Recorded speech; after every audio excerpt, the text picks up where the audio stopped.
Hi, I'm Celeste and welcome to Find Your Purple. Today is day 2 of my 40 days of reflection. And today I thought I'd mention the word Christian. And what does that mean to you? I think it really doesn't mean what I think it should mean to people. A lot of people call themselves Christians and might not even know what it means. I've learned recently and have been very surprised. I was, again, raised Catholic, and I did not realize a lot of people, and I mean a lot of people, do not think that Catholics are Christian. And that kind of came as a shock to me, but it came as even more shock to me when I had a client who was Catholic who said, I'm not Christian, I'm Catholic. So I didn't challenge it, I didn't argue it, because I was not going to church for that 40 years, but I still believed in God and I still believed in Jesus and I still considered myself a Christian. And I know all my siblings consider themselves Christians. So it just surprised me what people think of Catholics. I guess I was raised in a bubble going to Catholic schools, did not realize what people thought of the Catholicism versus, the other Protestant faiths. So the word only appears in the Bible 3 times. And it started, I think, at Antioch. And it was very clear at that point, when you said you were a Christian, it clearly meant you were a follower of Christ. And Christ being the Messiah or anointed one, and referring to Jesus Christ specifically. And that sometimes brought death with it, or brought persecution with it.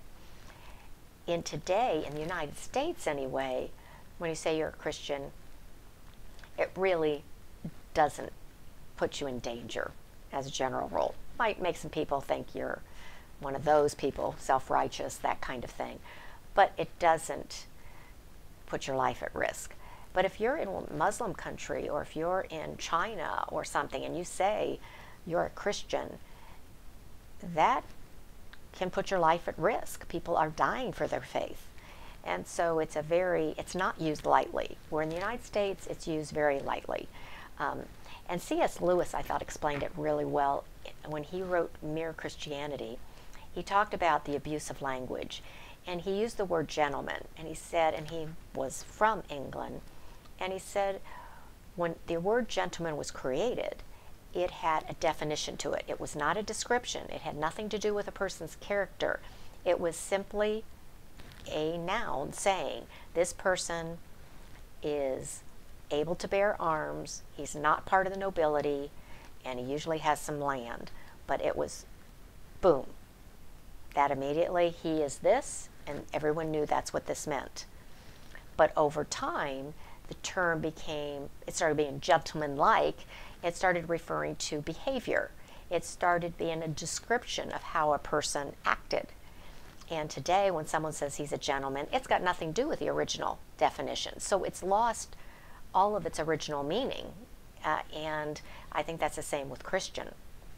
And in fact, that so many people that call themselves Christian are acting in very un-Christian-like ways, I think it makes it even more confusing and sometimes harder to tie yourself to that. And I think when someone would be mouthy about being a Christian before I started coming to church again and reading the Bible and considering myself a born-again Christian, I was turned off by that group of people. And so now that I'm on that side and I look back, I know what people are thinking, because I know I was thinking that not long ago. It's kind of like when I lived overseas or we traveled in Europe, and you'd see someone from the United States acting like absolute idiots and arrogant and nasty, and they were getting this stereotypical, oh, he's an American kind of feeling. And it's embarrassing. Just like now, it's embarrassing that someone acts awful, and yet they call themselves a Christian. So I just thought I would toss it out there in terms of a thought process. When God talked about the Israelites being his people, and he put all the rules in, he was wanting them to set themselves apart and have people look at them and know they're different. hold them to a higher standard.